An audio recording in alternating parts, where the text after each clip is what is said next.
On va commencer.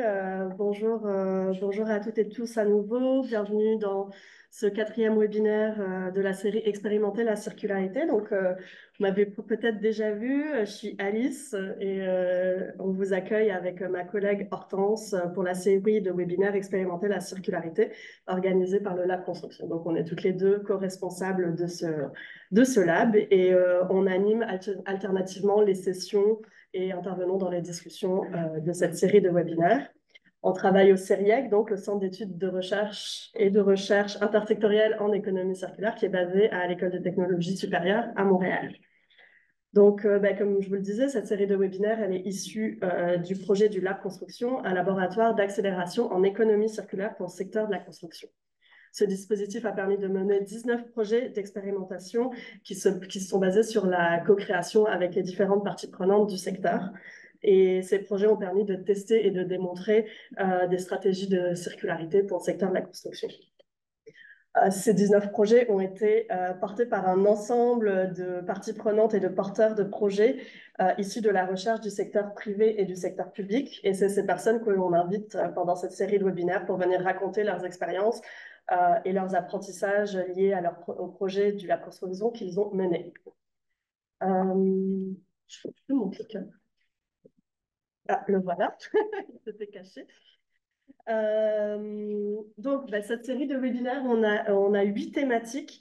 On a commencé par discuter d'abord des concepts de base en économie circulaire dans la construction, puis on a creusé un peu plus les méthodes de conception circulaire, puis des nouveaux modèles d'affaires et l'importance de quantifier les impacts de nouvelles solutions circulaires. Aujourd'hui, on part plus spécifiquement dans la mise en œuvre de l'économie circulaire à l'échelle municipale. Et à partir de la semaine prochaine, on va avoir des discussions sur les processus d'approvisionnement, la rénovation à l'échelle résidentielle, les leviers réglementaires de la circularité, puis finalement le réemploi et la valorisation des résidus CRD. Donc, le lien pour vous inscrire aux prochaines séances qui auront lieu dans les 2 prochaines semaines, les lundis et les jeudis, va être mis dans le chat. Et donc, n'hésitez pas à vous inscrire si vous voulez en savoir plus. Il y a certains, tous les autres projets du Lab Construction sont présentés à un moment ou un autre dans la série de webinaires. Donc, voilà pour l'introduction. Aujourd'hui, on est pour cette 4e session de la série intitulée « Économie circulaire en contexte municipal, études de cas ». Et on reçoit 3 invités, donc Nathalie, Daniel et Francis. Merci d'être avec nous aujourd'hui. Je vais vous présenter brièvement tous les 3. Donc, on a d'abord Nathalie, si tu veux juste dire quelque chose pour qu'on te voit apparaître à l'écran. Nathalie Drapeau, voilà. de la Gaspésie. Voilà, donc voilà, vous pouvez voir Nathalie apparaître à l'écran. Donc, c'est la directrice de la régie intermunicipale de traitement et de gestion des matières résiduelles de la Gaspésie. Donc, elle vient de loin aujourd'hui. Merci d'être là. Elle a travaillé sur un projet de déconstruction de 2 bâtiments municipaux, donc en Gaspésie. 5 bâtiments, 2 sites, 5 bâtiments. Ouais, on peut pas. On est repris dans nos erreurs. C'est parfait. Puis ensuite, on a Daniel qui est professeur à l'école d'architecture de l'Université de Montréal. Et Daniel a coordonné une équipe de chercheurs et d'étudiants issus de 3 universités, de l'ETS, l'UDM et l'UQAM, et s'est penché sur le développement de stratégies d'économie circulaire à l'échelle d'un quartier montréalais. Puis enfin, on a Francis qui est directeur général d'Entremise, qui lui a participé à un projet analysant le potentiel de réemploi des bâtiments à la ville de Trois-Rivières. Et c'est dans ce cadre qu'Entremise a tiré un certain nombre de recommandations applicables à d'autres municipalités. Donc, bienvenue à tous les 3.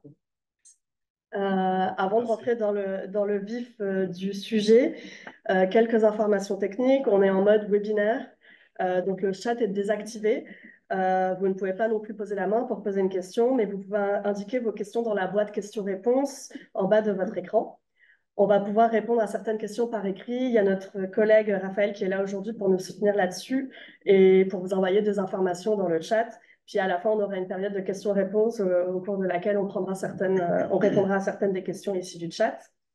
Autre information, vous pouvez ajuster la taille de la présentation et de la vidéo en faisant glisser la barre au milieu de votre écran, donc pour justement être capable de bien voir la présentation et les panélistes. Puis finalement, tous les résultats des projets qui sont mentionnés dans les webinaires seront disponibles sur une plateforme, sur la plateforme du Lab Construction qui va être partagée par courriel sous peu.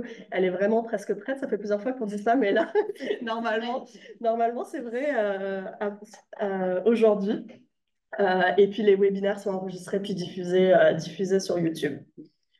Donc, on va commencer la discussion. On va faire un tour de table, commencer assez haut niveau pour mettre la table. Donc, pourquoi l'échelle municipale est un niveau pertinent pour mettre en œuvre l'économie circulaire? Donc, je vais te laisser commencer, Nathalie, si tu veux. Puis, ouais. Ben, c'est certain qu'au niveau municipal, c'est même, tu dis pertinent, mais je dirais incontournable. C'est un grand honneur d'ouvrage. Les municipalités ont aussi des obligations, ne serait-ce que le PGMR, le plan de gestion de matières résiduelles. La majorité d'entre nous, comme organisation municipale, on accueille beaucoup de matières, de différents matériaux et les CRD, matériaux de construction, rénovation, démolition, représentent chez nous plus de 25%. Donc, c'est certain que les municipalités sont très concernées. Elles doivent aussi faire preuve, à mon avis, d'exemplarité. Donc, elles doivent s'investir, elles doivent s'impliquer dans tout type d'innovation qui peuvent permettre la réduction, le réemploi, etc. Donc, d'y aller de façon plus efficiente, de façon plus efficace. Donc, pour moi, pour ma part, là, quand je dis incontournable, et là, on est à une époque, et le lab est arrivé tellement à un bon moment, je pense qu'il y a un moment charnière, et là, il faut faire preuve d'audace et sauter le pas, lâcher les vieilles habitudes et embarquer dans une nouvelle approche. Ouais, voilà. Tu as un bon exemple de ça. Tu as sauté le pas, je pense que tu vas nous en dire un peu plus après. Toi, Daniel, c'est quoi ta perspective là-dessus? Oui, honnêtement, on rentre aujourd'hui dans une catégorie municipale, mais la vérité, c'est qu'on travaille à 4 échelles en même temps. Et ça, c'est vraiment notre but, c'est de travailler la région, parce que les questions de biodiversité, c'est pas juste municipal. Oui, à l'échelle du quartier municipal qui est tellement important pour des infrastructures vertes, mais il y a aussi la question des îlots, la qualité de vie sur la rue, la place publique, jusqu'aux bâtiments et des détails. Donc, je suis aujourd'hui dans ce groupe, mais je peux être dans les autres aussi. Ouais, c'est vrai que aussi tu vas en parler, mais le projet que tu as mené apporte vraiment cette perspective de territoire et oui, parce que le lien avec les étudiants ont rarement la chance de faire des ateliers de design transscalaires et transdisciplinaires. Ouais. Et ça, c'est notre but, c'est de transformer notre éducation autant des étudiants que des chercheurs, que des professionnels. On a besoin de tout le monde, devront changer. Puis toi, Francis, tu travailles d'un autre côté encore, mais... Oui, mais tu sais, nous, on se concentre vraiment sur la question du gaspillage mobilier. Puis c'est sûr et certain que les villes, les municipalités, c'est pour certains des grands propriétaires fonciers. Donc, faut qu'ils prêchent par l'exemple, puis il faut que ça vienne d'eux aussi. Ça peut être des vecteurs de changement. C'est des leviers de développement aussi dans plusieurs cas de bâtiments vacants. Donc, les villes ont la responsabilité de se saisir de leurs moyens d'être un acteur de changement. Super, merci à tous les trois. Je pense que vous avez apporté des perspectives différentes pour la discussion aujourd'hui. Mais maintenant, on va aller creuser un petit peu plus sur le projet de déconstruction que Nathalie a mené avec son équipe en Gaspésie. Donc, peux-tu nous parler de la démarche, des résultats, puis de ce que vous avez accompli, qui est quand même important? Oui, en fait, il y avait deux municipalités qui devaient faire démolir des bâtiments. Ça avait été évoqué. Et puis, on a des pop-ups des fois dans la tête. Alors, j'étais sur la route. Je me suis dit, tiens, on ne va pas démolir, on va déconstruire. J'ai appelé ces deux DG-là. Bon, au départ, ils étaient peut-être un peu ébranlés, mais ils ont tout de suite sauté sur l'occasion de dire, OK, très bien, fine, on va embarquer dans ton projet. Et de façon très engagée aussi, là, je tiens à le dire, là, donc la ville de Grande-Rivière et la ville de Chandler. Alors, il y avait 5 bâtiments, mais sur 2 sites différents et deux perspectives différentes aussi. Donc, un bâtiment qui avait été abandonné pendant 10 ans, qui était, je le dis souvent, je me répète, mais un genre de condo à pigeons. Et il y avait un autre site où 4 bâtiments en bois avec de la tôle. Bon, ça présentait vraiment des attraits intéressants. On a identifié un entrepreneur qui était déjà impliqué dans des travaux avec la ville de Grande-Rivière. On l'a sollicité, on a dit, hey, ça te tenterait-tu? Il dit, oui, moi, ça pourrait m'intéresser. Donc, le contremaître, c'est une entreprise familiale. Le père était peut-être moins partant au départ. Il craignait, parce que je comprends, c'était une nouvelle façon d'approche, une nouvelle façon d'approcher les choses pour cette entreprise-là. Mais bref, ils ont pris le mandat. Et alors, on a fait beaucoup d'accompagnement. Sur le terrain, là, si je vous concrétise rapidement, ben, c'est qu'on a attaqué un bâtiment, ils l'ont déshabillé, ils ont vraiment retiré la toiture, retiré la tôle, retiré le parement, les fenêtres, les portes. Ils ont fait le nettoyage intérieur. Le nettoyage intérieur, ça a l'air de rien, mais à l'intérieur, il y avait beaucoup de carton, de plastique. Mais pour eux, au départ, c'était des déchets, tu sais, alors qu'on a dit non, non, non, non, ce sont des matières, il faut les mettre au bon endroit. Les employés ont reçu une formation aussi en 3 jours. C'était des employés qui proposaient des solutions. Alors, ceci étant dit, on a passé au travers des 5 bâtiments. Du côté de Chandler, qui était le bâtiment abandonné, on a obtenu un résultat de 4 de réemploi. Et les bâtiments du côté de Grande-Rivière, on a atteint 70 de réemploi. Et les 2 projets sont intéressants et les 2 projets sont des succès pour ma part parce que le 4 c'est pas 0 Alors, et c'est ce que je faisais valoir aux gens de Chandler, c'est vraiment pas perdu ce qu'on a fait là. Et l'entrepreneur aussi a testé une approche. On a vécu des choses sur le terrain pour être capable, après ça, de traduire ça à travers une boîte à outils parce que tout le long de ce processus-là, un peu fou, je dois vous l'avouer, parce qu'on développait les méthodes en même temps qu'on réalisait le projet, mais donc, en développant les outils, on s'est rendu compte que ça pouvait se réaliser, que techniquement, c'était possible, que sur le plan économique, on avait des coûts équivalents ou à peu près à l'enfouissement. Chez nous, l'enfouissement coûte très cher, il faut le dire, par contre. Que sur le plan social, et pour moi, c'est la cerise sur le sundae, on a quand même vendu les matériaux pour à peu près 18 000 et les citoyens qui ont participé à ça, mais qui nous trouvaient donc incroyables et fabuleux, mais dans le sens, à fin de compte, c'est eux qui ont contribué au succès de ce projet-là parce qu'ils sont venus acheter les matières. Alors, pour nous, ce projet-là a vraiment fait la démonstration qu'on était rendu là. En fait, même c'est une parole d'un élu. On est rendu là et il faut sauter le pas, il faut changer notre approche, mais on a fait la démonstration. On a développé la boîte à outils avec une équipe de l'EPS, de chercheurs, l'équipe de Tasselda. Et voilà, c'était le projet. Puis, maintenant, on en a d'autres. Là, il y a d'autres personnes qui nous interpellent. Puis on s'embarque là-dedans. Ouais.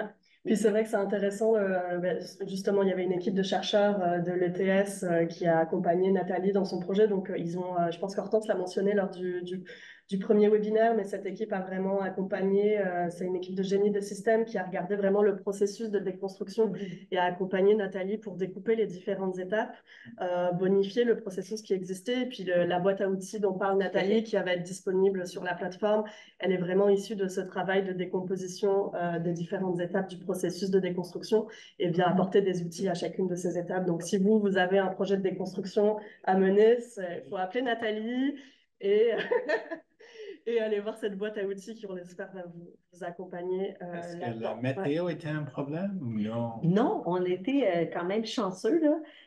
Quand même, la température s'est mise de notre côté. Puis les journées où ça fonctionnait moins bien, on s'est fait des abris.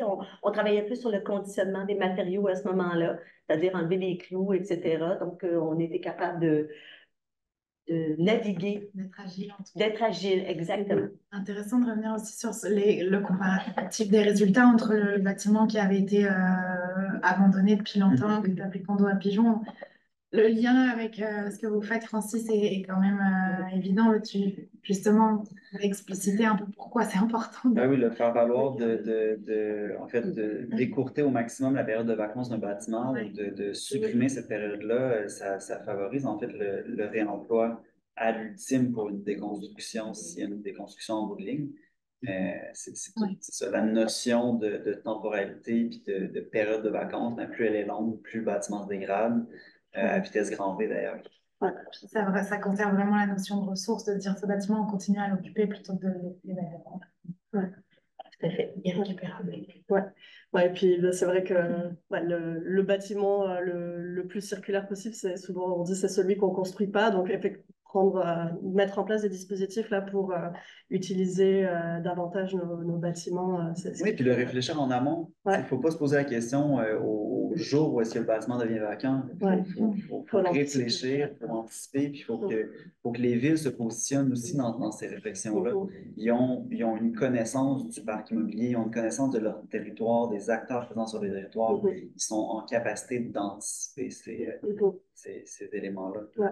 Et c'est d'ailleurs une de nos premières recommandations, nous, aux municipalités qui vont être déployées, c'est de faire l'inventaire de ce qui est des bâtiments qui sont inoccupés, etc., puis d'agir vite auprès des propriétaires et de définir rapidement un échéancier. Ouais. Et ça serait chouette parce que Cécile Bull et Claudiane Ouellette-Plamondon, les deux experts en analyse de cycle de vie et tout ça, montrent que le vrai problème d'un point de vue ACV et en énergie intrinsèque, c'est les fondations, c'est le béton. Et ça, c'est quelque chose de compliqué à enlever et récupérer autant qu'une opportunité pour la nouvelle construction. Parce qu'au Québec, c'est vraiment notre problématique. Et je trouve qu'il n'y a pas encore assez au niveau municipal des fonds pour aider des designers et ingénieurs à imaginer un autre avenir pour eux. Vraiment, parce que j'adore la récupération du bois, mais c'est pas ça le vrai problème. C'est pas le Il y a beaucoup de matière et l'accès au fonds, c'est une autre affaire, là, mais il faut être motivé pour aller chercher, moi vous le dire. Ouais. Bon, en tout cas, merci, merci Francis d'avoir précisé un peu plus l'objectif d'entremise. Mais il y a aussi plein d'autres stratégies en économie circulaire qu'une municipalité peut mettre en œuvre. Et puis, en fonction de la réalité du territoire, c'est pas les mêmes stratégies qu'on mobilise. Donc, toi, Daniel, tu as travaillé sur un territoire beaucoup plus dense que celui de la Gaspésie, donc un quartier montréalais. Donc, est-ce que tu veux partager les résultats de... Le résultat, c'est plutôt un processus qu'un résultat. Je pense que nous sommes trop tôt dans le processus pour vraiment parler à l'échelle de 4 échelles en même temps pour des vrais résultats. Nous, on a des résultats, ce qu'on appelle théoriques, et notre but, c'est dans la prochaine année ou deux, travailler avec la communauté, les municipalités et voir des vrais projets pilotes. C'est quoi les 4 échelles que tu... Donc, vraiment, quand tu vois cette image, tu vois le sud-ouest de Montréal, peut-être le quartier Ville-la-Salle, Ville-Saint-Pierre. Oui, je vais juste commencer mes 8 minutes pour être certain que je ne dépasse pas. Et la vérité, c'est si tu regardes tout ça, il y a la question d'histoire. Donc, ce qui est fascinant avec le canal de la Chine, le canal de l'Aqueduc, le fleuve, il y avait plusieurs industries qui ont besoin de beaucoup d'énergie. Dans le temps, ils ont utilisé charbon, entre autres, et éventuellement l'électricité. Et cette histoire n'est pas juste dans les bâtiments. L'histoire est le canal, l'industrie, le partage d'énergie qui existait un peu dans le temps aussi. Et donc, nos étudiants commencent vraiment par une bonne évaluation. Il faut que je commence à dire que c'est une équipe transdisciplinaire chez nous. Il y a Amy Oliver, architecte et expert dans les quartiers durables, Michel Langevin, architecte de paysage, avec une vision paysage urbain, avec Marianne Lafontaine aussi de notre paysage, et Jean-Marc Bell, un architecte ingénieur, expert en structure, qui nous aide à vraiment voir déchets comme aliments potentiels au lieu de juste quelque chose de démolir. Et les étudiants jouent un rôle. Évidemment, tout ça avec les étudiants de Cécile Bull à ICAM, puis Claudiane à LTS. Et ensemble, on commence vraiment quelque chose de très riche, basé sur l'histoire. Donc ici, on peut voir quelques bâtiments intéressants dans le secteur de la salle. Donc, l'ancien pont Goron, qui a joué un rôle important, une forme de pont qui bouge dans le temps, qui n'est plus le cas aujourd'hui. On a une industrie usine BP toujours active, qu'est-ce qu'on fait avec une usine comme ça? Est-ce qu'on va garder des emplois actifs dans l'avenir? Est-ce qu'on peut trouver un équilibre entre la banlieue à côté puis l'industrie active et quels sont les espaces de tampon entre les deux? Puis le bâtiment Marine Royale canadienne, un projet massif que pour le moment est plus un entreposage qu'une vraie production et donc pour moi un usage qui est très peu intéressant. Puis les étudiants ils n'ont pas de programme au début, ils regardent vraiment prochaine image, ils regardent vraiment le potentiel et le potentiel c'est pour renforcer pour amener même, parce que ça n'existe pas, une résilience à l'échelle du quartier jusqu'au bâtiment et même la région. Donc, cette notion d'économie circulaire et résilience sont vraiment interdépendants, interreliés, un entrelacement qui est très problématique dans le sens que la ville et les quartiers ont des budgets individuels. Il n'y a pas vraiment de budget pour la résilience. L'image à gauche en haut, ce qu'on appelle la gestion des eaux, ça montre des cuvettes, des problèmes pour des inondations dans l'avenir. Ça montre aussi l'ancienne rivière Saint-Pierre et d'autres mouvements d'eau, incluant le canal de la Chine, évidemment. Et donc, nos étudiants sont fascinés par la notion, un peu comme économie circulaire, qu'un problème devient une opportunité. Au lieu qu'une ville investit d'une façon en béton pour régler les problèmes de gestion des eaux, est-ce qu'on peut investir dans la végétation, dans d'autres techniques qu'on voit en bas à droite? Donc, c'est une image qui montre un peu de tout. Deuxième point très important, c'est ces quartiers sont monofonctionnels.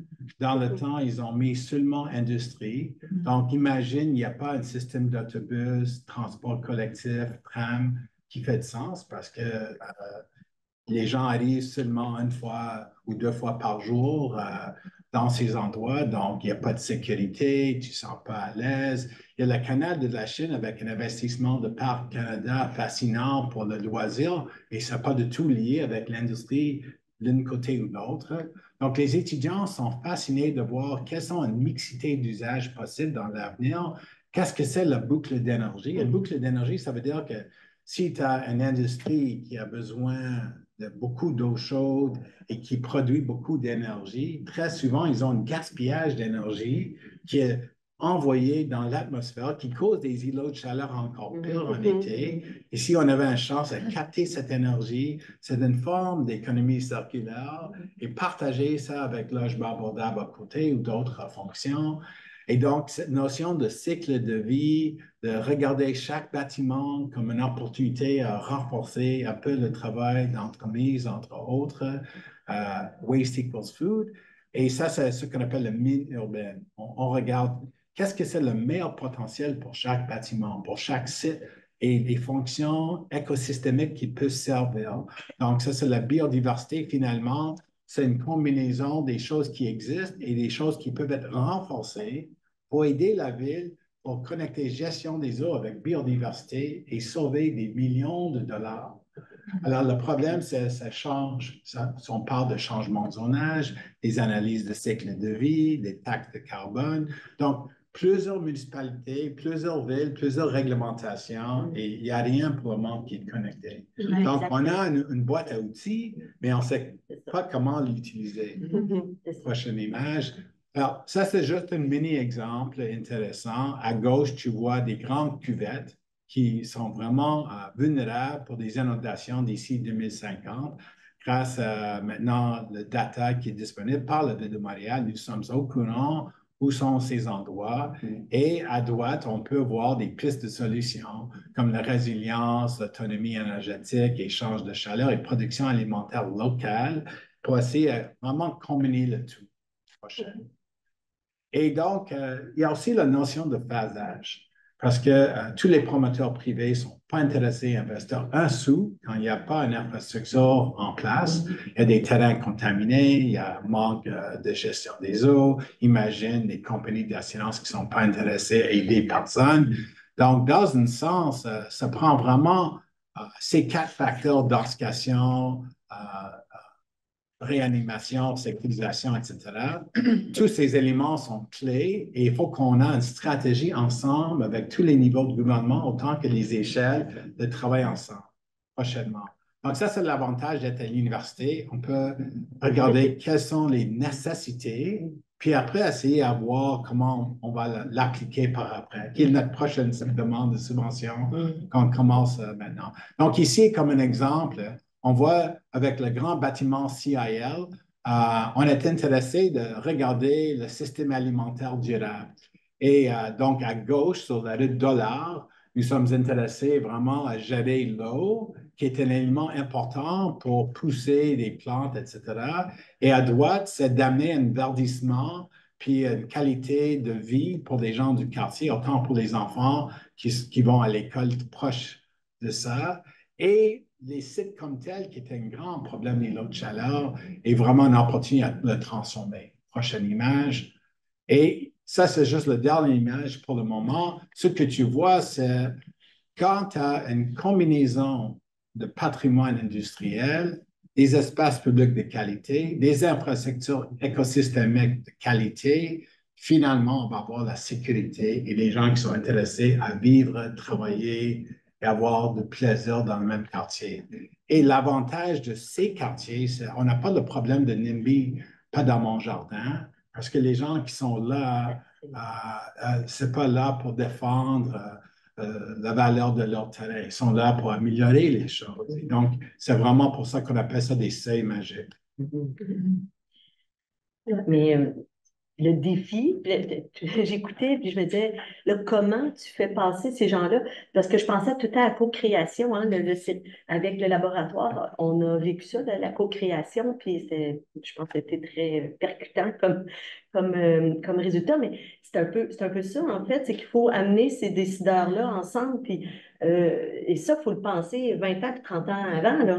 Mais la bonne nouvelle, C'est c'est. défi, là. Oui, la bonne nouvelle, c'est on a réussi d'avoir une deuxième subvention qui va commencer cette semaine même, où on va essayer de prendre toutes ces idées et amener ça à la communauté avec la ville et tout le monde et voir quels sont des bâtons dans les roues qu'on peut dealer avec, où on peut peut-être faire des projets pilotes en 2025. Ça, c'est notre but. Mais définitivement, l'échelle municipale doit être pleinement interpellée. Oui. Oui, il y a un programme qui s'appelle Canal 4.0. Il y a Design Montréal impliqué, la Ville de Montréal, l'événement économique, autant que les jours locaux. Donc, le problème, c'est qui va être le leader. Si on regarde en Europe, les meilleurs projets en Europe, c'est la ville qui joue le rôle de leadership. Ici, c'est pas aussi évident. Non, encore. Mais en fait, on est encore trop pris dans le cycle électoral de façon générale sur les projets. Il y a pas, il y a encore très peu de vision long terme. C'est des projets qui s'inscrivent sur le temps long. Le secteur privé l'a compris. Le secteur privé, les projets qu'on voit sortir de terre aujourd'hui, ils ont été réfléchis il y a 10 ans. Ça fait 10 ans que le promoteur analyse des sites, des potentiels de sites, identifie lequel est favorable à son projet, va développer des propositions de projet. Puis le jour venu, là on embarque, puis on fait sortir de terre, mais disons que le système public a de la misère à avoir cette prévisibilité-là dans les projets d'une telle ampleur. C'est vraiment intéressant ce que vous avez amené, ce côté à la fois multi-échelle, multidisciplinaire aussi, parce qu'on voit que ça manque, puis c'est vraiment ce qu'on a essayé d'amener aussi avec le lab, d'amener cette diversité de points de vue, puis voilà, on voit que tranquillement, justement, ça commence à se contaminer aux différents acteurs aussi des territoires, puis je pense qu'il y a vraiment un potentiel, donc super chouette que vous puissiez continuer là-dessus. Donc, on va continuer, mais on a parlé d'un territoire rural avec Nathalie, un territoire très urbanisé dans un quartier montréalais. Toi, Francis, avec l'équipe de l'Université Laval et l'équipe à l'entremise, vous avez travaillé encore sur un autre type de territoire, donc un quartier centre d'une ville moyenne, donc la ville de Trois-Rivières. Une échelle intéressante en termes de reproductibilité du projet pour des villes de taille similaire ailleurs au Québec. Donc, le projet de recherche va être présenté un peu plus en détail dans d'autres webinaires, donc dans le webinaire sur la rénovation résidentielle et l'autre webinaire sur les leviers réglementaires. Donc, si ça vous intéresse d'aller creuser dans la recherche, inscrivez-vous sur ces webinaires. Donc, si tu peux nous parler un tout petit peu du projet en tant que tel de recherche, puis surtout après détailler comment cette recherche a nourri le guide que Entremise a préparé, le guide de recommandation pour les municipalités. Certainement. Chez Entremise, on a toujours eu à cœur, en fait, puis ça rejoint un peu ce que Daniel disait, de mailler, en fait, la pratique à la recherche, d'être le pont, en fait, entre la théorie et la pratique.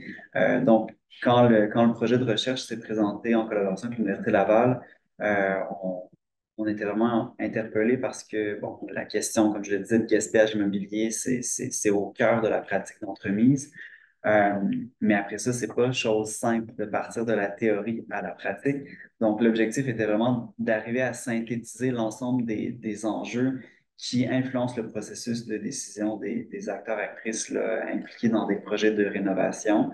On s'est vraiment appuyé sur 6 grandes catégories, donc toute la notion de rentabilité au niveau des projets, donc vraiment le financement, les réalités macroéconomiques là, et microéconomiques là, de la ville de Trois-Rivières. Tous les volets réglementaires, on peut pas y faire fi.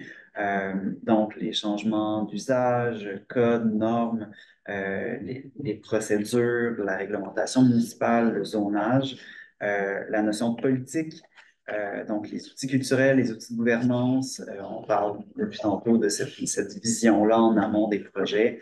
Ça fait partie du courage politique, la décision politique d'une ville, la notion de valeur aussi, donc la valeur patrimoniale, la valeur sociale, la valeur d'usage des lieux, le savoir, tout ce qui est notion de typologie, matériel, historique aussi, puis finalement les besoins, donc les besoins d'espace, la vétusté, l'entretien des bâtiments. Donc, vraiment, l'ensemble de ces 6 éléments-là qui étaient en étude avec l'Université Laval, ça a vraiment nourri, en fait, le guide qu'on a développé par la suite. Tout ça dans le but, en fait, de favoriser le réemploi des bâtiments pour augmenter finalement leur durée de vie. Donc, on est allé assez large. Ça reste que c'est très complexe. Trois-Rivières a quand même une bonne échelle. C'est une ville moyenne. Donc, on avait assez de données pour nourrir un guide. Ceci étant dit, ça s'applique à l'ensemble des municipalités du Québec, des villes. On a d'ailleurs collaboré avec la ville de Grande-Rivière pour un projet de requalification d'églises dans ce secteur-là. C'est un bel exemple où est-ce que la ville s'est saisi de ce bâtiment-là qui va être éventuellement vacant, puis s'est positionné en amont du processus pour réfléchir avec la collectivité, avec les acteurs, actrices du milieu pour l'avenir de ce lieu-là. Fait qu'au niveau au niveau du guide, il y a, disons, 8 grandes recommandations qu'on a étoffées. La première était vraiment, la notion d'étude pour comprendre le cadre bâti des villes. Ça revient un peu à ce que Daniel disait, donc d'avoir un registre des bâtiments vacants, de connaître qu'est-ce qu'on a sur le territoire, la fameuse mine urbaine. C'est du rôle des municipalités d'avoir la connaissance de leur territoire. Seconde problématique était bon, d'élargir la notion de patrimoine. On sait que les villes, à l'heure actuelle, sont en train de faire un registre des bâtiments patrimoniaux. Après ça, on peut se questionner sur qu'est-ce qui est patrimonial. Est-ce que le simple fait qu'un bâtiment soit existant et présent dans la ville peut s'inscrire comme patrimonial? C'est sûr et certain que pour nous, chez Entremise, le patrimoine, c'est un patrimoine élargi. Le patrimoine n'est pas seulement esthétique ou empreint d'histoire, ça peut être un bâtiment industriel un peu banal, mais il faut quand même réfléchir à son avenir. Troisième élément, c'était la consolidation d'une culture pour la préservation, l'entretien des bâtiments. Encore une fois, réfléchir en amont, avoir des stratégies d'entretien, maintien d'actifs au sens large, comprendre son territoire. Puis ça part. Tout est dans tout, là, mais ça découle du fameux registre des bâtiments existants. Désolé. Quatrième point, ben, limiter la vacance des bâtiments. Encore une fois, on tape sur le clou. On tape sur le clou, mais c'est important. C'est vraiment le nerf de la guerre. Faut réduire au maximum les bâtiments qui sont vacants, puis c'est pas le manque de besoins. On le voit dans les analyses territoriaux. Les besoins sont là. Les besoins sont variés. En ce moment, on vit une crise du logement au Québec. C'est un besoin criant. Il n'y a pas que le logement. Les espaces abordables, accessibles, inclusifs. On voit l'ensemble des églises au Québec, c'est des bâtiments qui, pour la plupart, sont vacants ou du moins sous-utilisés. Mais c'est des bâtiments qui sont localisés dans des, permettez-moi en anglicisme, des prime spots dans les villes. C'est nos cœurs de villes et villages. On a commencé cette analyse avec l'Université de Laval en 90. C'est fou, mais Donc, ça date de longtemps. puis là, on est minuit moins une dans ces cas-là, donc je ne peux que rappeler qu'il faut y réfléchir en amont. Cinquième point, bon, favoriser l'émergence d'une culture constructive locale. Encore une fois, les villes ont la capacité et le pouvoir d'influencer. Il y a plein de villes au Québec qui commencent à le faire. La ville de Victoriaville est hyper proactive aussi dans les nouvelles façons de faire. Il y a de la diffusion, il y a de la communication à faire. Il faut impliquer le citoyen. Ces bâtiments vides, là, quand tu n'es pas conscientisé, tu ne vas pas nécessairement voir. Chez Entremise, on a pris ce pilier professionnel-là, on les voit partout, tout le temps, continuellement, mais il faut les mettre de l'avant. Faut les célébrer en quelque sorte. Ils sont vides, mais il y a un potentiel immense qui se trouve. Sixième, puis j'enchaîne, mettre en place un soutien économique, mais ça revient à ce que Nicolas disait aussi au niveau du financement, c'est très complexe. Mais encore là, en rassemblant une diversité d'acteurs, ça permet aussi de multiplier les possibilités de financement. Septième point, développer de la réglementation agile et accessible. Il y a des villes qui commencent à le faire. Faut assouplir certaines réglementations. Il y a plusieurs villes d'Europe aussi qui le font. Des règlements sur l'hébergement d'urgence, par exemple, pour favoriser l'accueil sur une durée donnée de résidents dans des bâtiments vacants. Il y a des bâtiments, des monastères, des couvents à travers le Québec qui pourraient certainement être utilisés de façon simple et efficace pour de l'hébergement temporaire, mais pour nous, c'est important de réfléchir à cette notion de temporalité-là dans la réglementation. On comprend que les villes sont frileuses à changer les règlements sur une longue période de temps, mais si on inscrit le tout sur un temps donné, sur une courte période, une courte temporalité, ça permettrait d'assouplir, de permettre de faire une logique. Finalement, le huitième point, mais c'est considérer le coût environnemental, en fait, de la démolition de ces bâtiments-là, le carbone intrinsèque. Et là, il faut le calculer. D'ailleurs, Éco-Bâtiment a fait un super beau une réédition du livre Valoriser les bâtiments existants avec toute cette notion-là de carbone intrinsèque. Je vous invite à aller le consulter.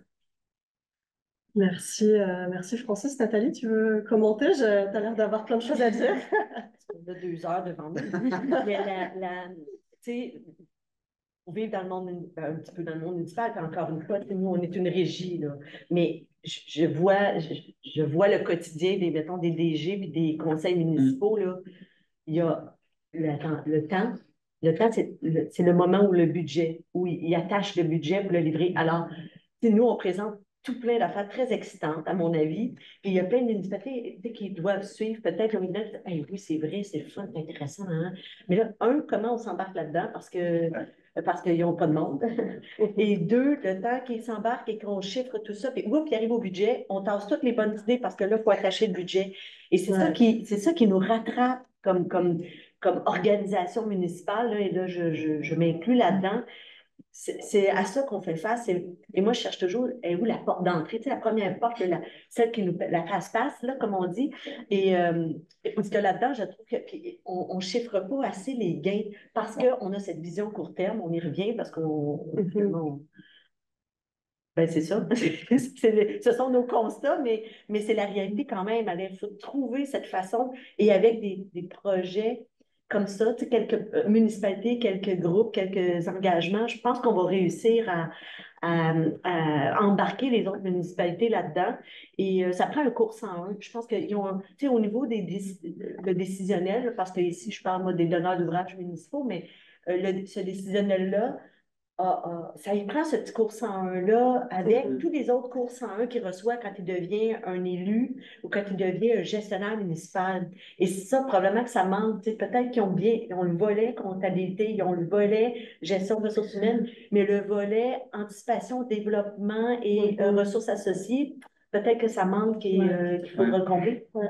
Puis il y a quand même une tension aussi entre d'anticiper ces besoins-là, puis aussi là, la nécessité, l'urgence un peu quand même d'agir et puis de changer nos pratiques rapidement. Mais, ouais. Une des choses qui me dérange beaucoup, et je donne beaucoup de crédit quand même à Hydro-Québec et d'autres organismes au Québec pour essayer à changer leurs habitudes, parce que, comme exemple, il y a le chef de recherche à McGill sur comment faire Deep Energy Retrofits des façades.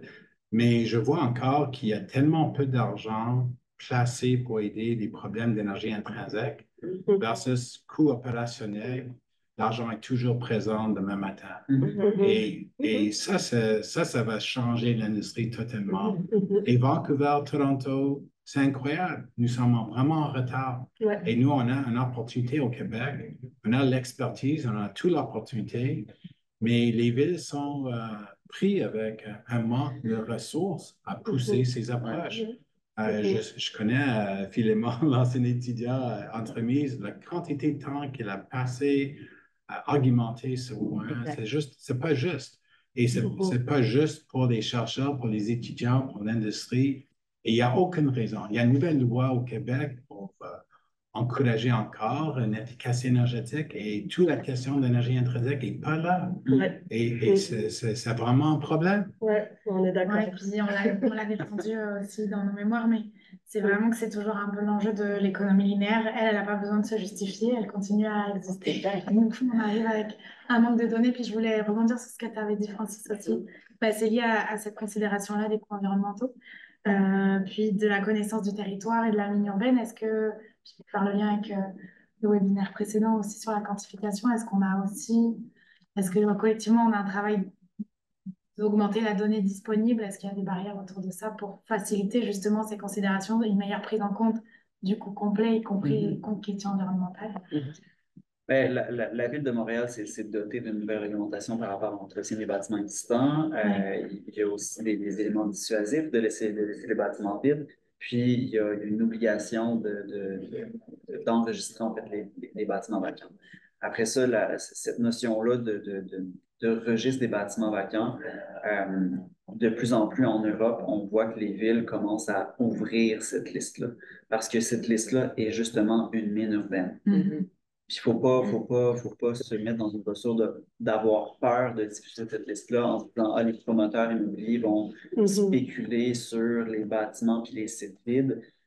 Au contraire, je pense qu'il faut l'ouvrir, il faut démocratiser cette notion-là, puis la donner à tout le monde parce qu'il faut se saisir en fait de ces opportunités-là. Mais si on n'a pas connaissance des opportunités, c'est pas mal plus difficile de trouver des projets pour s'y rattacher. On va tous devenir des employés, des personnes qui travaillent chez Entremise et qui voient tous les bâtiments vacants. En même temps, il faut démontrer que, parce que le modèle économique, il ne faut pas se cacher, le modèle économique est basé sur la consommation, puis parce qu'il faut faire rouler les commerces, les ventes. Mais il faut démontrer que même en utilisant ce patrimoine-là, ou cette mine-là, ou ces réservoirs-là, oui, il y a un investissement qui va se faire. Le modèle, l'économie va rouler. C'est juste qu'elle va rouler différemment, mais il faut le switcher, ce système-là. Ça prend du guts, ça prend beaucoup d'audace et du courage, mais aussi le lien entre les différentes formations, les différentes réalisations, là, puis venir attacher ces petits fils-là, puis que ça puisse passer à travers le cerveau. La vérité, c'est il y a 15 ans, la pression nationale par le groupe Canada Green Building Council, j'oublie en français, ils ont dit qu'on ne peut plus subventionner la nouvelle construction au niveau énergie. Il faut que ce soit 100% vraiment des bâtiments existants. Puis on n'a pas une stratégie pour le traduire au Québec, qui est bizarre parce que nous avons la meilleure énergie hydroélectrique au pays presque. Puis en même temps, on n'a pas le pouvoir de forcer les gens à prouver pourquoi on ne peut pas prendre le bâtiment comme une opportunité d'énergie intrinsèque. Le Québec a passé une nouvelle loi. Il faut que les designers pensent à une structure de bois avant de choisir un autre. Ils n'ont pas besoin de construire en bois, mais ils n'ont pas la même loi pour dire, avant de toucher un bâtiment existant, qu'est-ce que c'est l'énergie intrinsèque facile à récupérer et réutiliser. Ça serait un point de départ parce que le registre, c'est pas assez. Daniel, peux-tu juste dire un mot sur l'énergie intrinsèque pour s'assurer que les gens qui nous écoutent comprennent ce que c'est? Ça veut dire qu'il y a une énergie pour produire des matériaux, pour le sortir des mines, imagine béton, après le ciment, après transport du béton, après installation, après la fin de sa vie, qu'est-ce qu'on fait dans l'enfouissement. Et pour le moment, c'est très, très linéaire. Et on ne compte pas l'énergie. Et une de mes grandes frustrations, même avec le bois, c'est quand on réutilise le bois, on ne peut pas compter sur une réutilisation du bois une deuxième et troisième fois parce qu'on n'a pas les systèmes de tickets pour garantir que le bois reste dans l'industrie à long terme. C'est un autre projet de recherche qu'on fait à l'Université de Montréal pour essayer à changer ça aussi. Si on est au courant qu'on va avoir un crédit pour ça, on va installer le bois pour démanteler dans l'avenir et réutiliser. Alors, c'est la différence de comment on va l'installer, etc. Donc, la quantité de recherche nécessaire est tellement profonde, puis on a tellement peu de temps, puis on n'a pas des ressources. Mais on a quand même abordé ces questions-là aussi dans le webinaire précédent là, sur l'importance de quantifier. Puis c'est là de quantifier, puis la traçabilité aussi des matériaux. C'est des questions qu'on a abordées dans le webinaire précédent si vous voulez aller l'écouter. Mais c'est sûr que là, cette notion de carbone intrinsèque, si on veut être capable d'agir là-dessus, il faut qu'on ait des mesures, il faut qu'on soit capable de quantifier ce potentiel de carbone sauvé pour influencer les décisions aussi. Et internaliser les coûts, ben, c'est au même endroit, peut-être pas le même terme, mais c'est vrai, on compare pas les on compare pas des trucs qui se comparent actuellement parce que les coûts ne sont pas tous attribués au bon endroit. À documenter. Merci pour cette discussion. Il nous reste un peu de temps pour prendre des questions des participants. Hortense, je ne sais pas si tu veux nous en partager une ou deux, puis n'hésitez pas à en poser d'autres. Là, on a un peu de temps pour y répondre. Je reviendrai sur la question des financements parce que Nathalie l'a abordé, puis il y a une question aussi dans le chat là-dessus. Donc des personnes qui se demandent s'il y a des aides financières justement pour inciter à la déconstruction. Donc, dans ton cas, toi, tu as obtenu un financement de la Fédération canadienne des municipalités à titre de projet pilote. Oui, c'est ça. Puis les programmes de financement ne sont pas assez flexibles et agiles. Il faudrait que, et ça faisait partie des recommandations, il faut que ça se décoince, le milieu des soutiens financiers, mais il faut qu'il y en ait.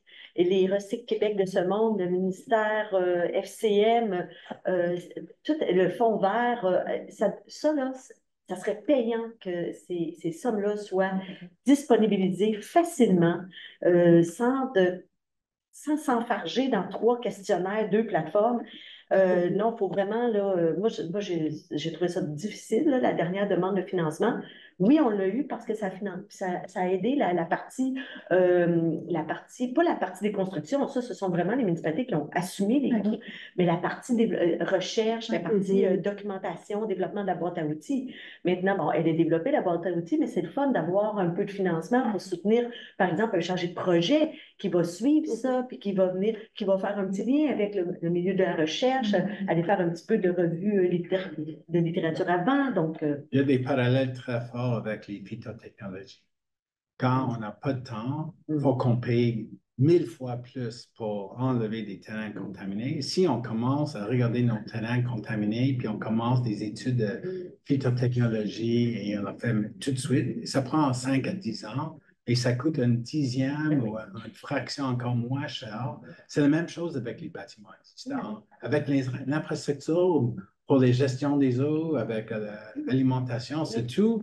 Quand on attend la dernière seconde, personne n'a le temps pour faire de la recherche. Donc, c'est une question bêtement simple. C'est pas juste une quantité d'argent, mais accès à cet argent avant que la pression soit là. Ouais, excuse-moi. Ouais, ça me fait penser aussi, puis c'est quelque chose qui est ressorti du projet à Trois-Rivières, puis tu l'as mentionné aussi dans le guide, la notion d'élargir la notion de patrimoine. Ça permet aussi, si on a une notion de patrimoine qui est plus élargie, ben, ça donne accès à des financements qui sont spécifiques pour le patrimoine, pour les particuliers notamment qui font des travaux, etc. Puis je pense que ça sera abordé dans un prochain webinaire, mais c'est vraiment cette notion-là de changer nos critères pour donner accès à plus de financement. Oui. Et les partenaires, nous, on a eu un autre projet où il y a des partenaires financiers qui ont travaillé ensemble pour nous offrir le meilleur soutien financier adapté au projet. Bravo, là. Tu sais, ça, quand ça se passe, tu dis, wow, je suis sur la bonne étoile.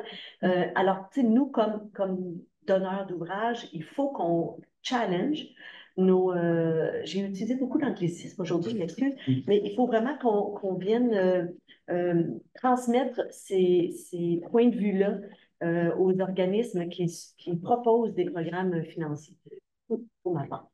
Oui, puis je voulais enchaîner aussi parce que c'est un enjeu qu'on a rencontré dans d'autres projets, c'est qu'il y a la question de financer des projets pilotes type des constructions, puis il y a aussi la question à un moment donné de systématiser tout ça, puis on l'a vu dans le projet duplex circulaire dont on va reparler aussi, mais...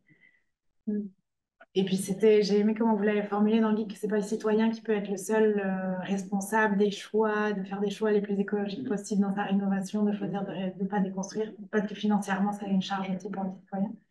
Donc, c'est aussi ce qu'on voudrait réfléchir dans les suites éventuelles de la construction, de dire comment tu finances, quel mécanisme simple tu peux trouver.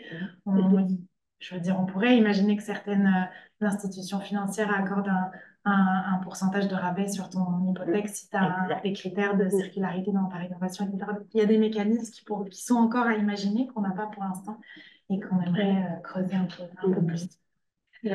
Donc, c'est sa question sur les programmes de financement à destination des entrepreneurs. À ma connaissance, rien de systématique pour l'instant. Qu'est-ce qu'on a d'autre comme question?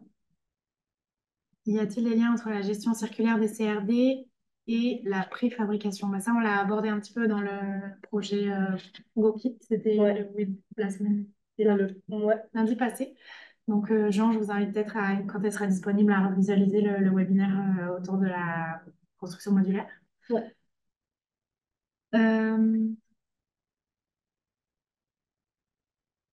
Alors, Théophile, je vous avoue que je ne comprends pas tout à fait votre question. Je ne sais pas si vous êtes capable de la reformuler.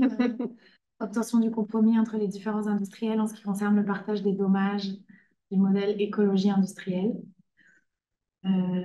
Voilà, mais ça fait pas mal le tour des questions sinon. S'il y en a une qui me dérange, qu'on ne touche pas facilement, et c'est vraiment à l'échelle municipale, c'est des égouts et le manque de résilience au niveau des inondations, autant que les îlots de chaleur. C'est quelque chose qui ne touche pas directement les bâtiments et on continue à utiliser une quantité de béton partout qui fait aucun sens. Et on a quand même un registre pour des bâtiments dans quelques endroits, mais on n'a pas pour tous les stratégies d'utilisation de béton partout et un manque de compréhension de qu'est-ce que ça veut dire. Je pense que c'est là où on peut connecter la place publique, la qualité pendant des pannes d'électricité, le manque de résilience. C'est quelque chose qui touche indirectement l'économie circulaire parce que c'est déjà plusieurs endroits qu'ils ont ces espaces et ces matériaux. Ouais. Une dernière question qu'on peut peut-être prendre, Nathalie, pour toi, tu l'as mentionné rapidement, mais la personne demande c'est quoi le rapport de coût entre démolition classique et déconstruction? Chez nous, c'est arrivé à peu près équivalent. Je pense qu'on avait une économie en déconstruction de 2%. Parce que nous, ce qu'on a évité en transport et en gestion de matériaux vers l'écocentre ou vers le site d'enfouissement, cette économie-là, et aussi la vente des matériaux ont compensé pour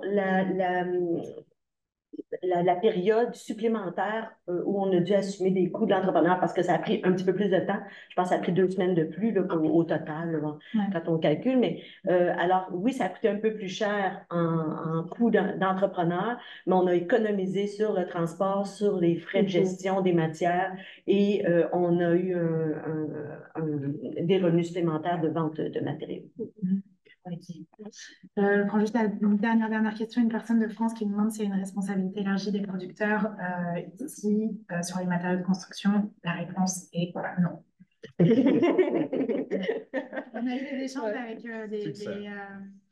un groupe d'acteurs français qui travaillent là-dessus dans une activité récente. Malik, vous pouvez nous écrire, je peux vous faire la référence de l'événement. Bon, bah merci. Je pense qu'il nous reste quelques minutes pour conclure. Puis c'était super de voir toutes les discussions qui se sont créées, puis de voir justement les différents niveaux d'intervention possibles. Puis l'opportunité là, de discussion. Puis Nathalie, tu disais, c'est ça que ça prend du temps pour changer, mais je pense qu'aussi, c'est ça. On est dans un modèle linéaire qui est là depuis plusieurs centaines d'années. Donc là, petit à petit, on change, puis c'est ce qu'on essaie de faire dans la construction, là, de déplacer un peu le curseur en rassemblant différentes parties prenantes autour de la table. Donc, on va y arriver, je pense, à un moment donné, pas juste nous, mais avec toutes les autres organisations et projets là, qui sont investis là-dedans. Donc, s'il y a des questions qui n'ont pas été prises en compte, n'hésitez pas à nous envoyer un courriel à Hortense ou à moi ou aux deux. Nos courriels vont être mis dans le chat. Puis on arrive à la fin de ce 4e webinaire.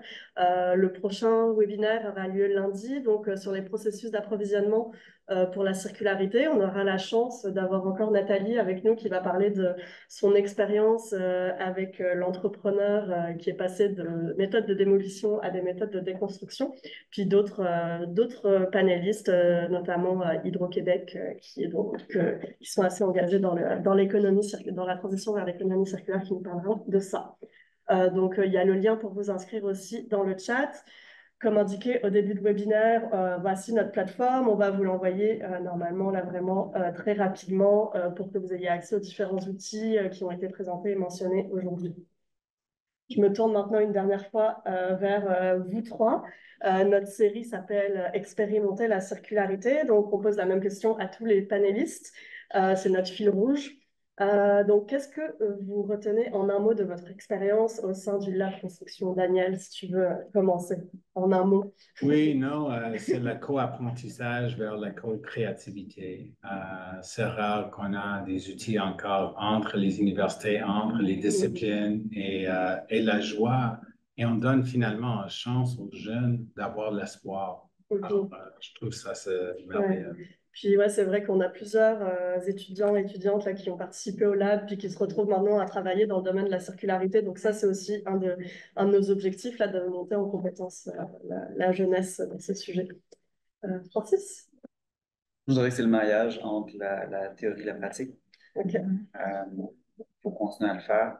D'ailleurs, je pense que ce qui peut aider les municipalités, tant au niveau du financement qu'au niveau du développement des projets, c'est de favoriser le maillage avec différents acteurs.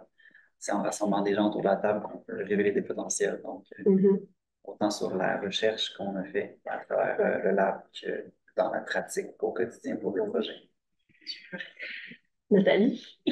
C'est difficile, hein? Plusieurs mots. T'as une deuxième chance la semaine prochaine. C'est vrai. Alors, j'y vais pour décloisonnement. Et parce que j'ai vraiment trouvé qu'il y avait ça avait permis de faire tomber des barrières en différents secteurs. Et on a mis de côté le silo, puis on s'est parlé. Et voilà, un mot. Super. Merci Nathalie. Donc c'est comme ça qu'on achève ce 4e webinaire à midi pile. Merci Nathalie, Daniel, Francis. Et puis merci à tous les participantes qui se sont connectés aujourd'hui. Merci à Hortense et Alice. Oui. Et aux techniciens. Ouais, à nos techniciens, Carl et Raphaël, pour leur soutien. Puis on se voit lundi prochain. Bonne journée tout le monde. Merci.